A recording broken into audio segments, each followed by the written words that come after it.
Good day, and welcome to today's Doble webinar on what is the IEC CIM Common Information Model and how utilities are utilizing it, how to position your company now for the future. COVID-19 has impacted the power and utility industry, forcing us to quickly rethink and retool how we maintain critical infrastructure while observing guidelines from local governments and protection agencies. Doble is pleased to announce this accelerated webinar program to support the industry during this challenging time. Please check our website under the events section for more information on upcoming webinars. My name is Brian Snyder, Solution Director for Professional Services, and I'll be your host for today's webinar. The webinar will last approximately 50 minutes with 15 minutes for question and answer at the end. Feel free to submit any questions you might have during the webinar in the Questions tab on the control panel on the right-hand side of your screen. Now on to today's webinar. One of the major factors that cause grid modernization projects to fail is system integration. In order to successfully integrate systems, you must know what you're integrating and what it means to your utility. At the core of this is data within the systems. But without proper understanding of your data, it's difficult to effectively leverage data to make good business decisions. You'll have a maintenance nightmare that is more costly over time with little chance to produce useful analytics in a timely manner, if at all.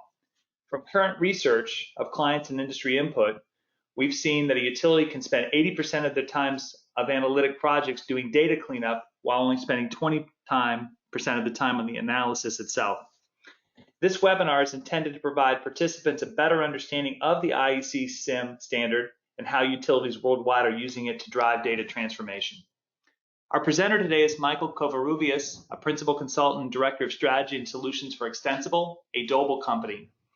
Michael previously served as Manager of Enterprise Architecture and Strategy at Arizona Public Service for nearly 7 years.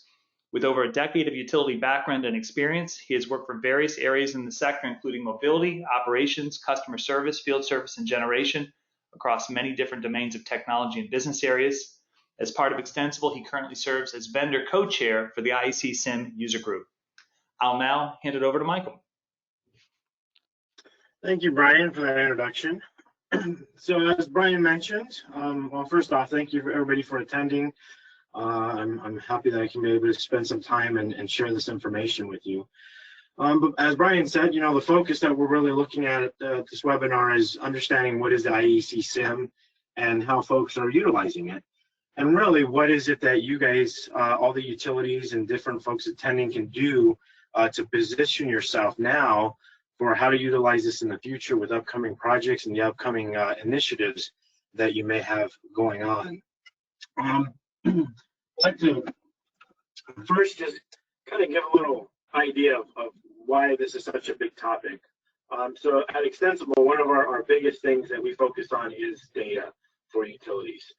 Since our inception, a number of years ago, we started in 1998, our focus has always been around the data, right? And our key of what we look at is to help utilities understand, manage, integrate, and make use of your data. Bring all that data, a lot of times we refer to as the tornado of data, in and answering some of the key questions on how you're going to utilize it, how are you going to integrate it, what's the strategy, what are you trying to solve, the business problems, and really generate that business value and insights. And so that's really the focus of what we're looking at, is how can we go about doing this to really get that business value and that insight. From an operations perspective, from a service perspective, and of course from a financial growth and maintenance perspective. So one of the things I typically like to do, and I've done in the past, a little different, being that it's a webinar, is I'm going to show you a word, and I want you to just think of the first thing that comes into your mind. Apple. Typically, if I was in front of an audience, I would ask for a show of hands, but just think about it. And a common response that I get is that there's a number of individuals that actually think about this type of apple, right? An apple that you eat. Now, maybe it's because it's breakfast for some people, lunch, dinner, whatever it may be, or that's just the first thing that came to mind. But there's also a number of individuals that think about this type of apple. Your iPhone, your iPad, whatever iOS device, maybe it's your iWatch that you have. So two very different thoughts when it comes to this word that we looked at. And really the question is, which one is the right apple? And the answer in this situation is that both the answers are correct, right? There was no context, there was no semantic meaning that I gave or provided around the word apple. And really, this illustrates a problem that utilities are faced with when it comes to data. And it has continued to grown exponentially because the amount of data that utilities are utilizing now when it comes to sensor information, new services, whether it's DER that's being added, or microgrid management that's being added, or other new services that a utility may be offering, you have all this additional data, right? And now it's, well, trying to understand the meaning. So let's so we kind of see this, but if we look at what the challenges are, one challenge really exists with the current data issues or the current integration issues. Brian kind of mentioned that in the introduction here, that there's a lot of different systems, and utilities, different utilities have different verticals essentially within the organization. Depending on what your utility focuses on, you could go all the way from generation all the way to past the meter with the customer, depending on your services. But what's interesting is all these verticals, even within a utility, whether you have 2, 3, 4, or all of them, have different core applications that run the operations of these systems. They generate their own data. They need data from other verticals within the utility. And what this really causes is a number of different things that occur. So I have multiple different operation applications in these, and majority of the time they're from different vendors, and they sit on different technology stacks. All of this combined together causes challenges as far as how I integrate, because every single one of them looks at the world of the organization through their own lens of how they were designed and developed and what they're trying to accomplish. However, there's a need to integrate these. And so a lot of times what we see is coming in, there may be multiple ways that the data is actually integrated. So the data may have, say, for example, something as far as asset. There may be multiple integrations of the same data type over and over again. Well, what does that mean to the organization? If you're doing the same work over and over again, you're going to end up having to spend more money to maintain that in the long run. So you're gaining what we call technical debt. And so that's the challenge, is how do I integrate these to minimize the cost, the expense, and the complexity of this, but yet at the same time have a clear definition of my data and understand my data and how it connects across these different verticals. Another common issue, and Brian alluded to it, is when you look at the data insights, or commonly referred to as enterprise analytics. I liken this to an iceberg, and as the studies show, there's a number of utilities that are taking on major enterprise analytics because they're trying to get value of the data, and that's completely what we want to be able to do, right? But the challenge right now for a lot of the folks is they only spend about 20% of their time actually doing the analysis. That means they see the top of the iceberg and they think that's it, but underneath the water you have this huge iceberg, and that's the iceberg effect that you aren't even aware of, and you end up spending 80% of your time doing what we refer to as data janitorial. So what does that mean? That means I'm trying to find the data, I'm trying to cleanse the data, I'm trying to actually understand what the data means. Going back to our example of the apple, what's the definition of this data? I see it in one system and it's interpreted one way. I see it in another system and it's interpreted a different way. So what is the actual meaning of that within the organization? And this is really important, because if you don't take the time to do this, then whatever results you have, the question is, how confident are you in those results that you get from the data analysis? And so what we really want to do from a data insight and enterprise analytics perspective is flip this paradigm, right? We want to flip the iceberg. If you've ever seen an iceberg flipping, it's a pretty amazing thing. I didn't put a video in here, but it's something you can definitely go on YouTube and take a look at it. It's pretty amazing.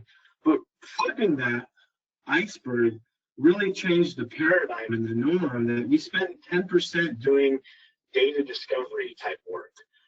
And when we say data discovery type work, you know, what does that mean?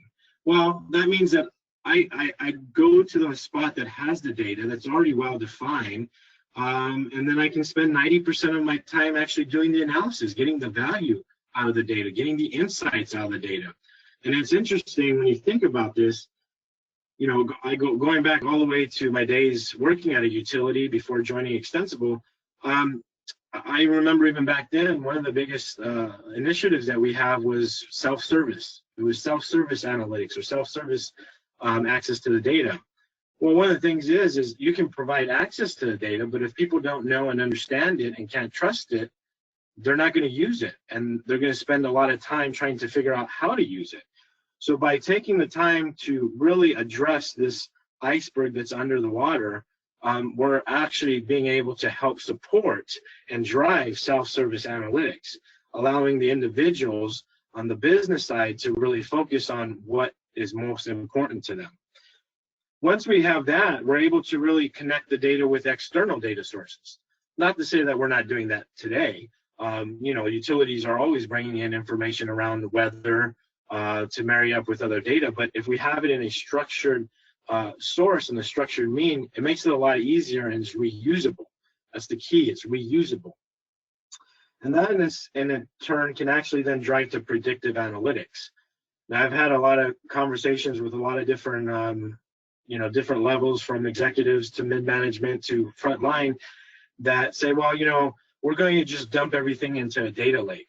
And my common response to that, well, you know, just taking everything and dumping it into a data lake doesn't solve your problem, right? If anything, it creates a bigger problem and you really don't end up with a data lake, you end up with a data swamp. Or another common misconception is, well, we're going to utilize AI and machine learning, right, to solve our data problems.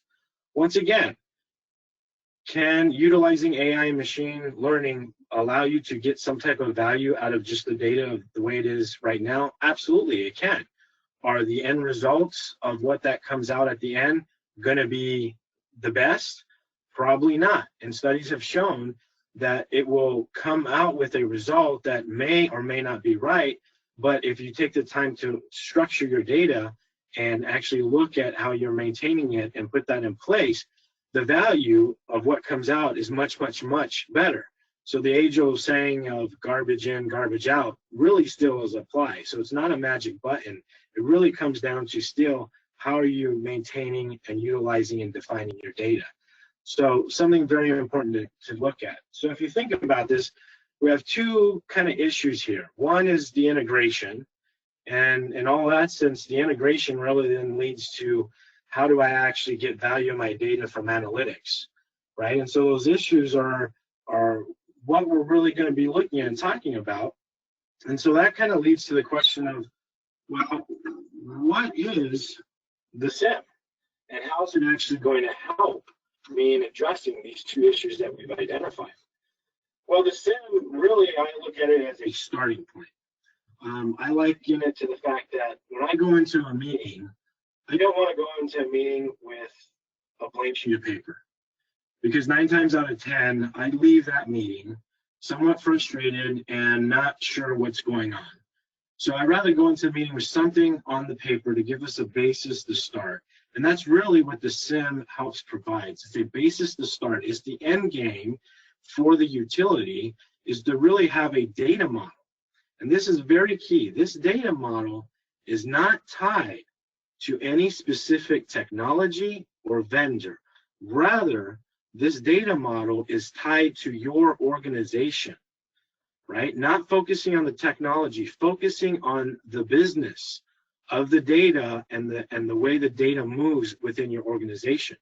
Because let's face it, every organization, every utility organization, there's different nuances, right? Maybe it's services that are provided, different areas within the utility space that you support. Going across, you know, looking at some of the attendees that registered, we have folks worldwide that are looking to attend this. That even then you have different regulatory climates, that may affect what you're doing within the organization from a data perspective. So the idea is you have to come up with this common model, and the CIM is a great starting point. A lot of times folks will make the comment that, well, we have to be CIM compliant, and I'm a firm component, and folks may argue with me that no, it's not about being CIM compliant. It's about coming up with the CIM based data model, using the CIM as a starting point for your organization. You're going to have to make changes. You're going to have to extend it. But the fact of the matter is, it's something there for you to start with. And so what's in that? If we look at the model, it's really broken up into three core areas. You have the transmission, which is the IEC CIM 61970, distribution, which is the IEC 61968, and you have the market communications, which is the IEC CIM 62325. A common question I get is, well, if I look at these three areas, there's work, work associated with each one of these, as far as like work orders and whatnot. And the answer is yes. And the answer is, the CIM has been able to take and know what's going on in all these different areas and address some of those core components once, rather than doing it multiple times to help you define it, which is something that a lot of organizations end up doing, is redefining the same data over and over again. So the CIM is really a well-defined data and the associations of data. If you look on the screen here, you'll see kind of a fade out of an image there. To be honest, that's a screenshot or a snapshot of the distribution, the 61968 part 9, and that part 9 really focuses on meter and meter control. So really, it has it all defined out. Now you're going to probably have to modify it or change it a little bit, but the main model is there. Once again, not tied down to any specific technology or vendor. So that kind of gives you a brief idea of what the CIM is. A couple of details on it folks want to understand is, okay, I understand it's a data model, but how is it actually helping me? So not only is it a data model, but it has a set of standards to show how to actually integrate the information, the actual exchange of the information through this common information model. One of the other key things, and this is where it starts getting more into the IT aspect of it, or the technology group aspect of it, is it provides a means on the structure on how to set up the messages, the file schemas for the exchange between different systems. So it helps in defining from a business perspective the data, the meaning of it, but then it helps on how do I actually make this real and implement it within an organization. A key differentiator with the CIM standard is it's defined using what we refer to as unified modeling language, or UML, right? So it really represents the real world objects, the information within it, and how it actually flows. Once again, a key thing is it's not tied to any particular application's view of the world, and the focus is that you take this and make it your own, if you will, for what you actually are utilizing it within your organization. It's maintained in Spark's Enterprise Architect, so that's a tool that it's actually maintained. So if you want to get a copy of it, if you go to the IEC CIM user group and become a member, and you can download a copy, you're actually downloading a EA file that you can actually be able to open and take a look at. So if we look at, well, what does this cover? We talked about the CIM and these different areas, but when we actually look at the concept of the smart grid conceptual model, where is it at, and how's it affecting the rest of the organization? So this image right here is actually taken from NIST as far as the conceptual architecture for the smart grid. And if we overlook it, we can actually see the CIM falls, right? The different components. So we see the 62325 over markets and generation. We see the 61970 kind of going over both RTO, ISO operations and transmission operations. And of course, we see the 61968 going into distribution operations. But something very interesting that a lot of folks may not be aware of is the CIM has actually influenced other standards down the road and has been utilized within other standards.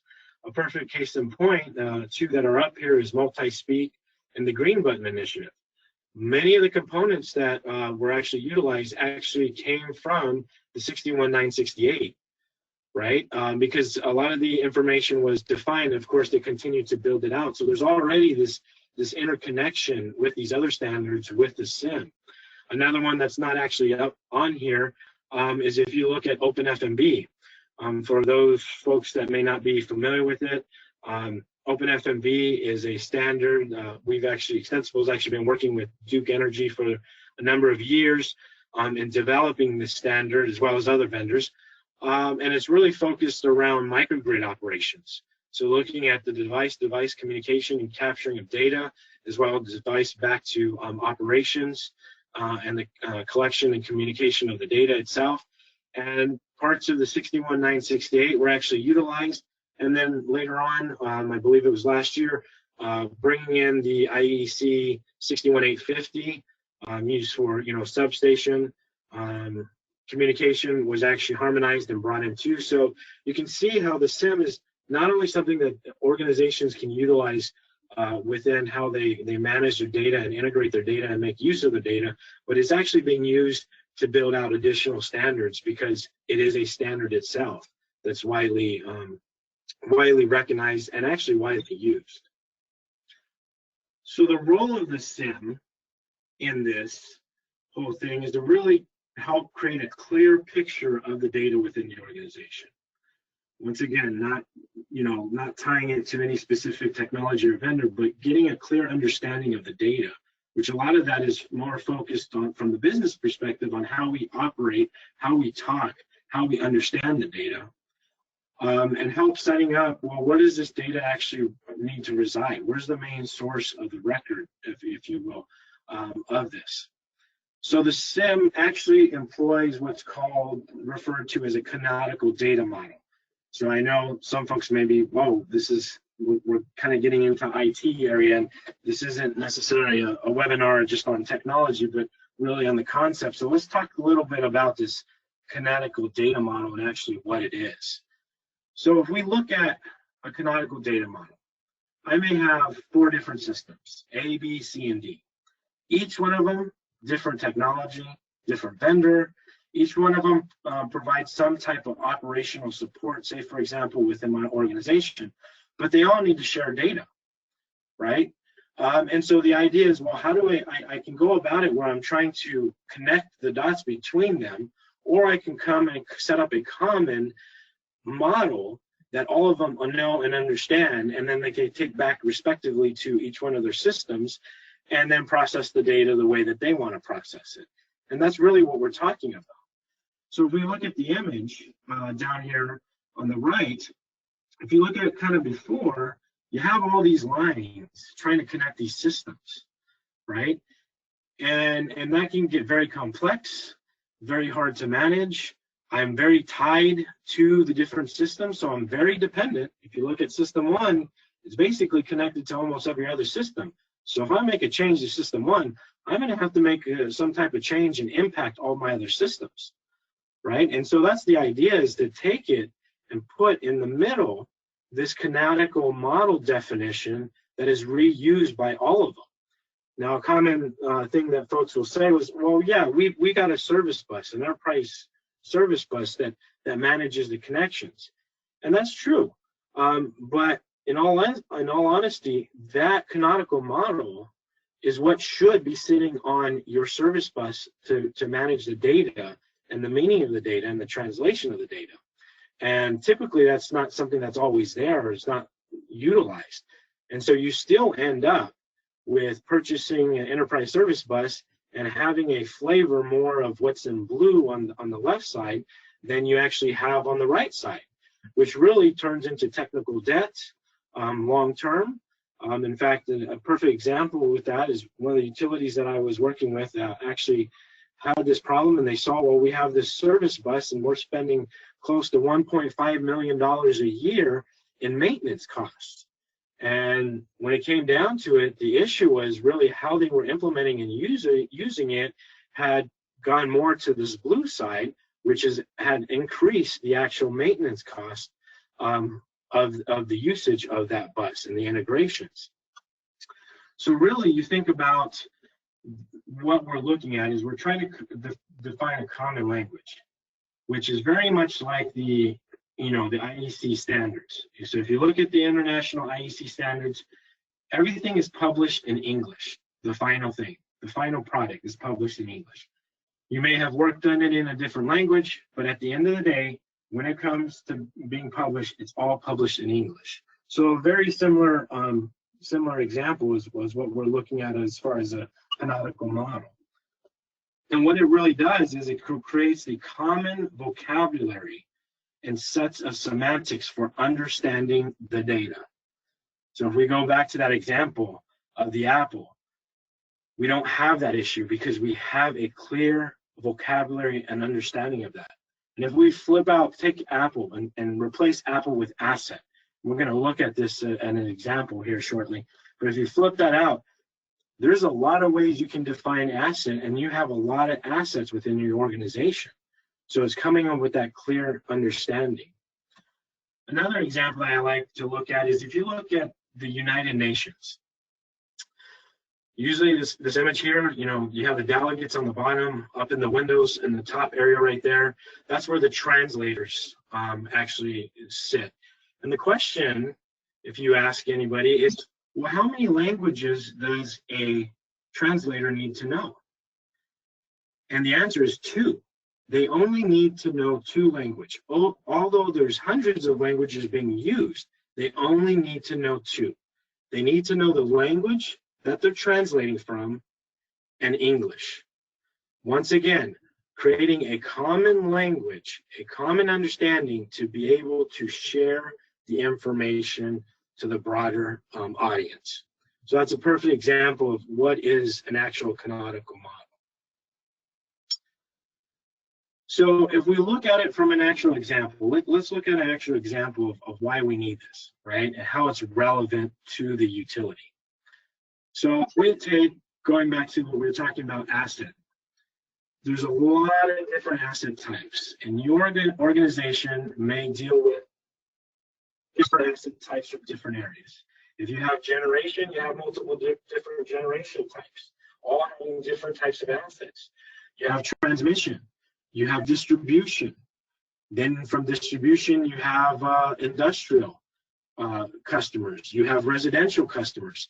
You may go past that and be managing industrial solar and battery storage, or residential solar and battery storage. And not depicted on here, but then you have the whole microgrid aspect of it, right? So there's a whole numerous amounts of different asset types. And how do you actually define what an asset is within your organization to make sure you have a common understanding? But to make things even more complicated is you have different views of the asset across the organization, right? And with those different views come different data that those views are concerned about when it comes to that asset. So my engineering concerns and data I may be looking at may be different than my maintenance concerns, or my materials management concerns may be different from my operation concerns, right? So how do I bring all those different concerns together to be able to define the data and make sure I'm supporting everybody across the organization? It's a very complex problem to have. And the way we look at it is to be able to address this, and this is kind of the extensible perspective of summing this up conceptually of what we're doing. And the key really is at that red dot that you see, because that red dot is the point at which you know and you actually understand your data. Think about that. Now, if I know and understand my data, I can be able to more easily integrate the data, and even more so when it comes to my analytics. Remember that iceberg, and we have 80% of the time that we're trying to figure stuff out. I have done that, and I can be able to reuse that if I put in the right process and procedures and technology to support it. I can be able to reuse that rather than spending time reinventing the wheel over and over again. So it's at that point that I really have what we refer to as the business semantics, the actual common understanding of what the data is. That really is this model-driven design here on the left, and what helps start that is the CIM. That's the idea.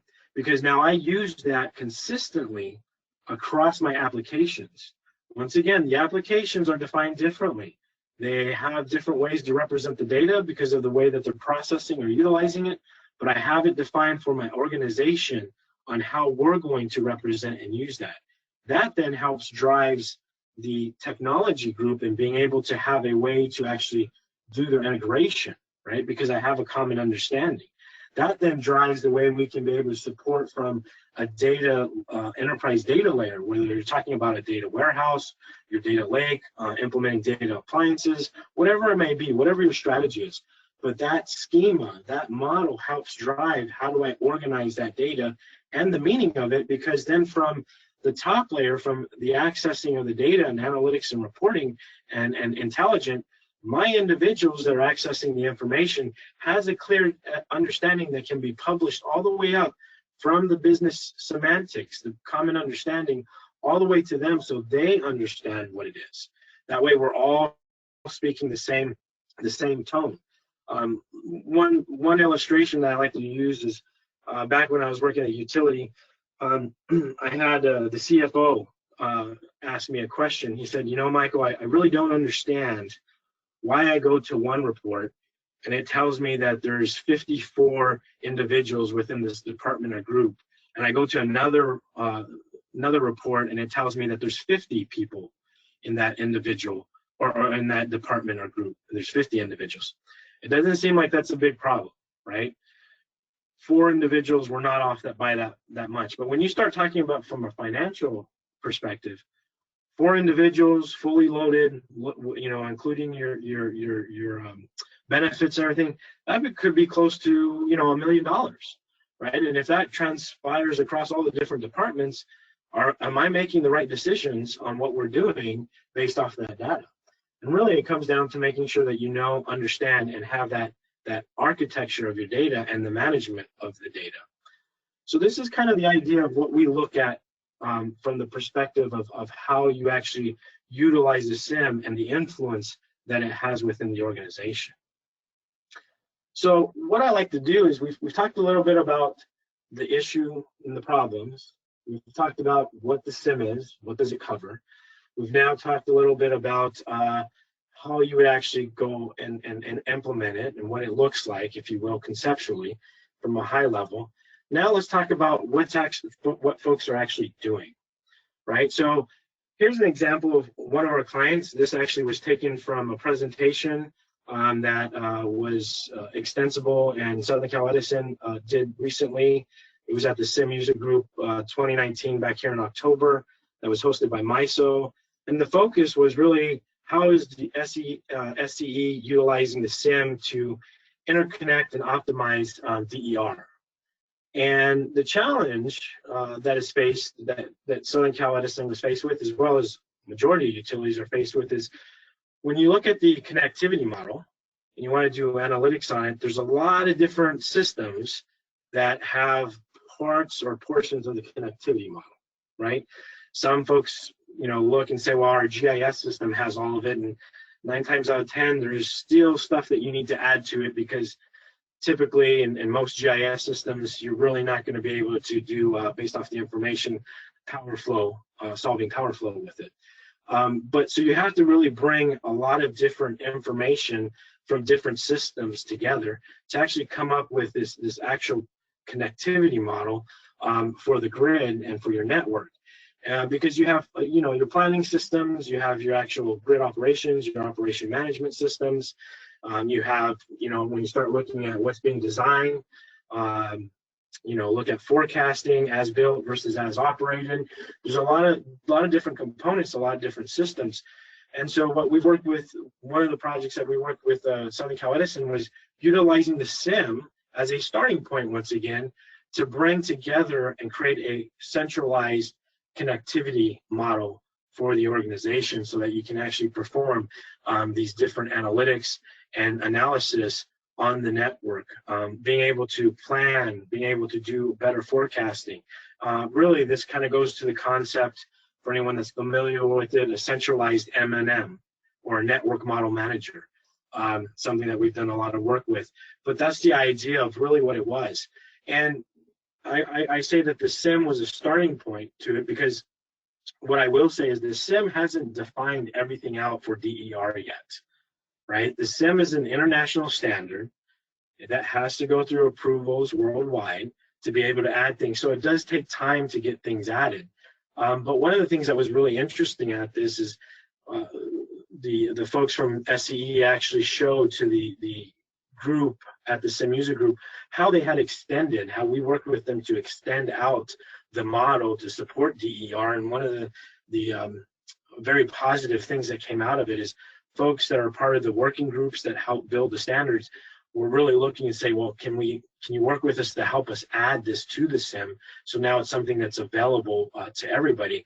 And so that's an effort that's going on right now. And so folks that start utilizing and adopting the CIM, there's work that's already being done that's being trying to add to expand it that can help support you in the future, in defining some of these data and the integrations and how you connect the data and the meaning of it. So that's one example. And I encourage you to take a look at that presentation if you like, and it has a lot more details, but just one high-level example. Another high-level example, we've been working with JEA in Florida for a number of years. And one of the first things that we started to work with them on was helping them to structure their data and coming up with an information architecture around asset and asset management. The CIM has a lot of a wealth of information when it comes to this topic, and really helping to put into play enterprise information management. And if you look at a couple of these bullets, these were a couple of things that they were really trying to drive at, which is something that I hear quite often when talking with utilities, is coming up with this golden record, or commonly referred to as the Asset 360. A term now that I'm hearing a lot is I want an Asset 360. I need a customer 360. And so looking at that and putting that together and driving at it, and having a means to bring that, and what we help them with is utilizing the CIM to help define that, and of course expand it and make it their own. And so taking that and having that in place is one thing, but now how do I actually apply it and use it? And to see that, this slide was actually taken from a presentation that JEA helped provide. Extensible had a panel presentation in New Orleans in 2019 at Distributech on taming the data chaos, and this is actually taken from there and looking at what they were trying to do from a data lake perspective. While you may think, okay, we're talking about a model and structuring the data, how does that apply, right, to my data lake effort, which is really my analytics effort? Well, if you look at these three key columns, you have data integration, you have data storage, and you have data access. The model is really what sits on that and allows that come to life, and allows that there's commonality defined through that, right? So how I get that data from the source system, I have to define and interpret to what it actually means within the organization, because in all essence, when I get to the data access layer for my users to access the data, they need to know and understand what it means. Doesn't matter if it comes from my GIS system or if it comes from my CIS system, right? But it's how they their access and the actual meaning of it, so that they can get insights on it. But then in the middle, in the data storage, I have to be able to put it and store it in a means that I understand and that we can be able to give access. And that's where the model fits also. So you can kind of see how taking that model and utilizing and then actually applying it to a strategy of what you're actually implementing, right? But the core was, first I have to define it from my business standpoint, and now that can influence how my technology group is actually going to implement the solution.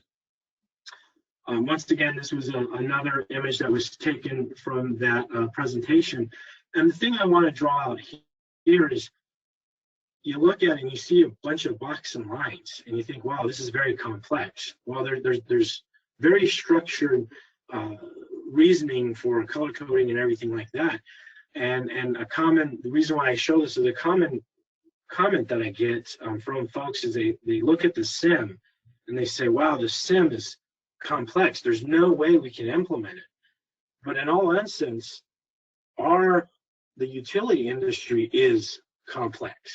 That is why the CIM is complex.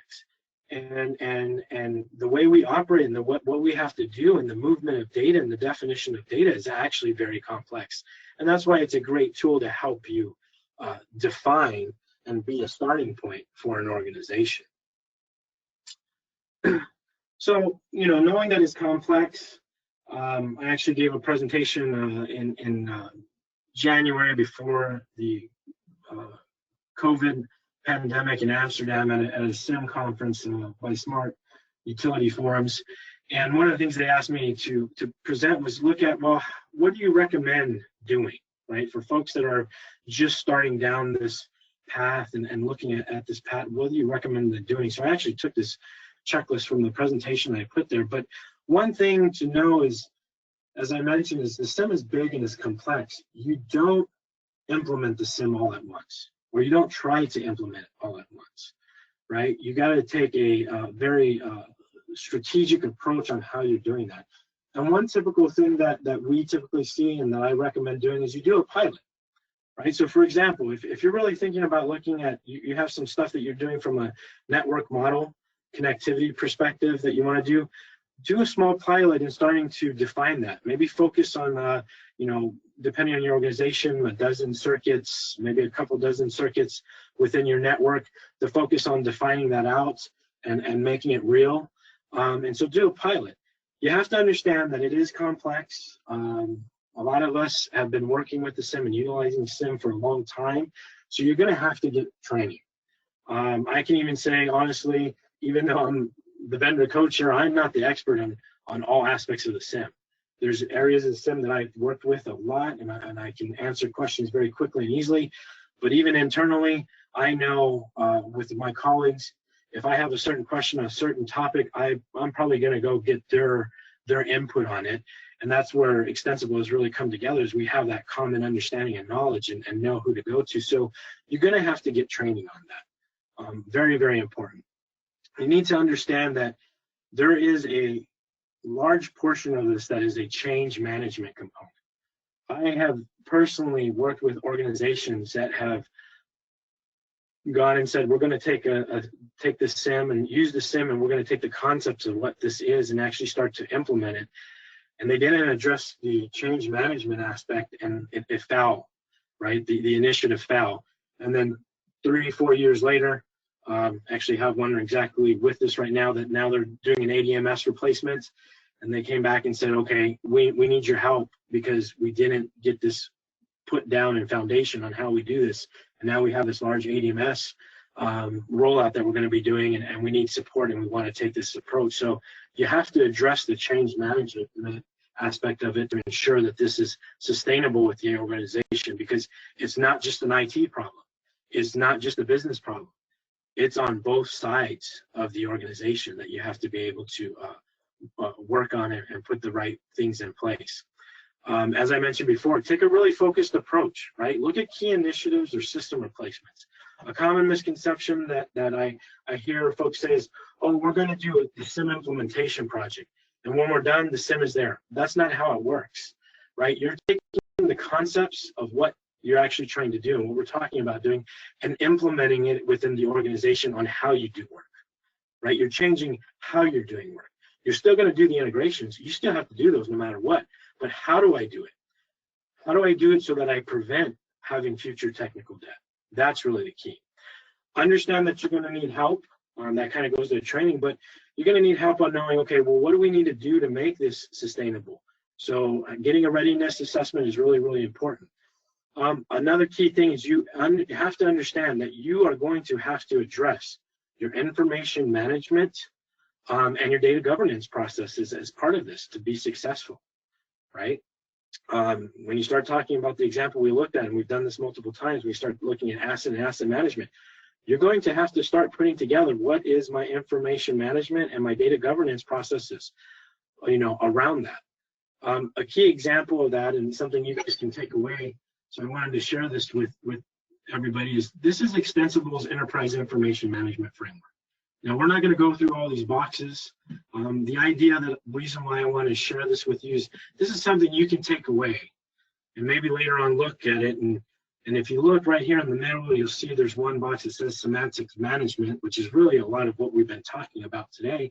And ask yourself, well, what are we doing within the organization for that, right? Do we have that defined? You know, or look at stewardship from an enterprise information governance perspective. What does that mean with the organization? Who are the roles? What is their jobs, right? It probably shouldn't be someone in IT being the steward of the data, because I always say I shouldn't go to someone in the IT organization to ask them if this transformer test, say it's a DGA test, if the data is valid or not. No, I need to be going to the engineer, the maintenance engineer, to ask that question, right? But that's where you have to work together from the business and the IT perspective. And so what you want to do is start thinking about is, what do I need to do within my organization to grow this, to be able to support this type of strategy and this type of movement? So one of the things we recommend, and we've put it together, and this is something you could do on your own, or you can work with us and we can be able to support you, is putting together that maturity model. Right, so taking those boxes and understanding where, as an organization, or even a subset, if we stay very focused, for example, in asset management or in network connectivity management, where are we at right now in the organization, and where do we want to be, say maybe in 18 months or in 2 years, and identifying what are those gaps. And then the question is, how do I close those gaps? And that's something we've done with our models. Say, if I want to go from this box, this level, you know, kind of level 1 ad hoc, and move to level 2 a little more reactive, here's the steps of what has to be put in place. So that leads to the fact that really you need to have a roadmap, right, on how you're going to implement this within the organization. And so this is an actual example. Remove the name of the organization we worked with on this, but this is an example of a roadmap. And the reason why I show this is I want to call out a couple key components that you want to make sure that you address and look at within this. So one is, you want to be able to know what type of data are we talking about, right? And it says here objects of the SIM to utilize, but you have to understand that the SIM may not be the only thing you utilize in this concept of moving this forward. We worked with organizations, both vendors as well as utility organizations, that we brought the SIM as a model, and we brought other models, for example, the ETOM, the SID, which is very well defined for customer management and telecommunication, and married them up. So whatever that is, you want to be able to identify what is the data that we're focusing on, right? You want to clearly have defined milestones as far as how this is being rolled out. And as part of those milestones, one of the key ones that you want to look at is, how am I growing my enterprise information management, right? So going back to those previous slides, we're here today. In 18 months, we want to be here. Well, what are those steps? And making sure I have those steps defined as milestones, key milestones for the organization. And then really drive out what is the benefits. So when I look at this size, and you see it says, okay, well, this is kind of a one-pager strategy, and I'm a big proponent of that. Even back when I worked at the utility, one of the things I always did working on things is make sure I had that one-page strategy, so that, you know, if I got in the elevator with one of the executive or directors and they asked me a question, you know, for example, you know, what are we doing? You know, talk to me, Michael, about the application rationalization strategy. What's going on? I have that one-pager. But it's important to know that you need to take the time to put the details behind it. So you want to make sure that you have the detailed plans, the methodology, the approach, you know, looking at the cost and what the needs are, and really put that in place. One of the things on this sample too, actually, that's very interesting, and this is a client that we worked with wanted to put this in, and I think it was excellent suggestion, was at the bottom here is really defining what are the core steps. That way it's communicated, it's understood. You know, when we're doing this, here are the core things that we're doing from an organization perspective to help achieve this. It doesn't give all the details, but it has the core steps so people start to speak the same language. So a couple of things that, you know, a couple pointers and things that you should look at taking this direction and taking this strategy. Want to provide a little bit of further reading. And so these are some links you guys can take away and learn some more about. I sat with a utility actually right before we went into lockdown here in Arizona, where I'm based out of.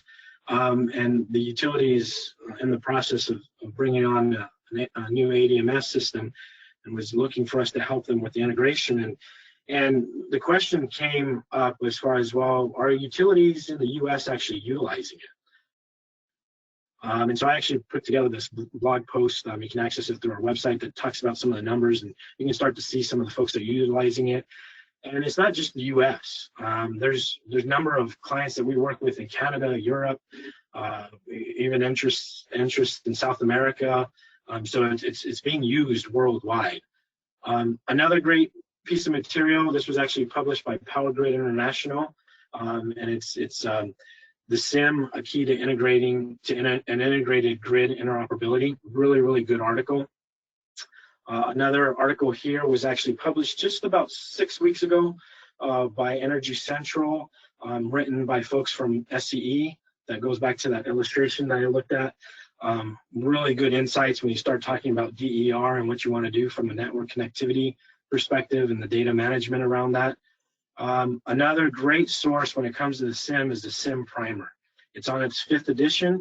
It just got updated at the end of 2019 with EPRI. We actually do a lot of work with EPRI, and we help provide some of the content for that. And then, of course, there's the IEC CIM user group. As Brian mentioned, I'm the vendor co-chair of the IEC CIM user group, so I'm very involved with that. My counterpart that's the utility co-chair is from ERCOT, and so you can go there to get information on the CIM user group and see some more examples in some of the presentations that I reviewed here. So a common question now is, you see, well, we're going to need help. How's this going to work, especially as we know is a current situation?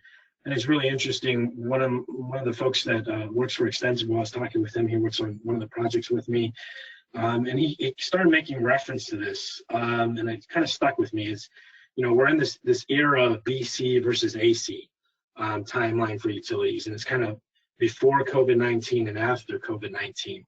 And as you know, a lot of utilities, and many of you are probably working remote home right now, as I am. It's kind of a new norm. I mean, I can be honest and honestly say that when I was working at a utility, I probably could count on one hand how many times I actually worked remote.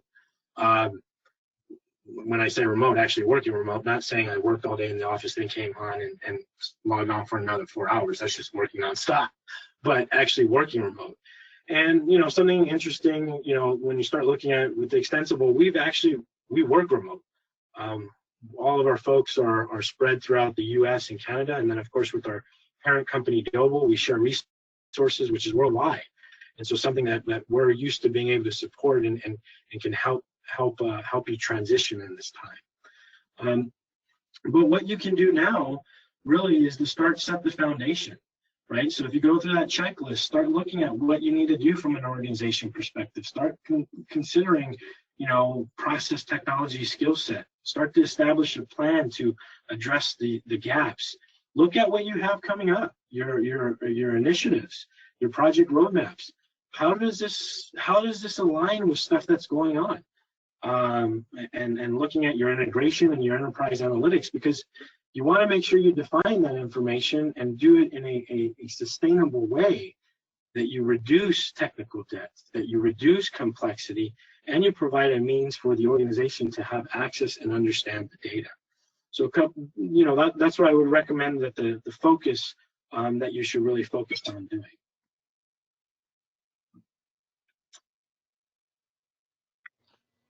Michael, thank you very much for that very informative webinar. We've got some time for question and answer. If you have questions you'd like to pose to Michael, please feel free to submit them in the questions tab on the right-hand side of your screen, and we have a few moments to answer those. We've got a couple questions. Does the CIM model focus mainly on network models, or does it also address asset management, asset health, and other areas of the utility? Yeah, that's a great question. I think a common misconception is that it really focuses just on the network and the network connectivity. But when you start talking about the network, there's, to really define your network, you have to know the equipment, and tied to equipment is the asset that fulfills that function, whether I'm talking about a high voltage transformer or a step down transformer, whatever it may be. So there's a lot of components in it. And when you look at the three main categories, stuff like work is defined and reused within there. There's a lot done with assets, asset management, and looking at the analytics, looking at how you manage everything, and really looking at the job functions that an organization has to perform, outages, and the management and definition of outages. So it's very wide as far as the information contains. That's why sometimes it's daunting for people. But I will say is it doesn't cover everything of a utility, right? So it has components of customer and customer management, because it needs to be tied into some of the other core components of the utility. But that's where the example I mentioned earlier is you may bring in another model, which we've done. It's looking at like the ETOM and the SID that is very well defined and marrying it up, because in the end of the day, what you're really trying to do is define a data model and data architecture and the meaning of the data for your organization. Excellent. We've got another question. How does CIM relate to IEC 61850? So the 61850 has a lot as far as the communication with the substation. There has been harmonization efforts that have gone on. So when you start looking at assets and how data and communication is being done, there's an overlay between them. I don't want to get too much into the technical details of it, but there is a harmonization effort that has gone on to make sure that those are harmonized. And really a lot of that effort happened with the Open FMB, because when you start getting into some of the core components of what the 61850 actually covers, reflects in what you're trying to do from a microgrid perspective, microgrid management perspective of the device and the equipment. So they relate, and there has been efforts to harmonize them together.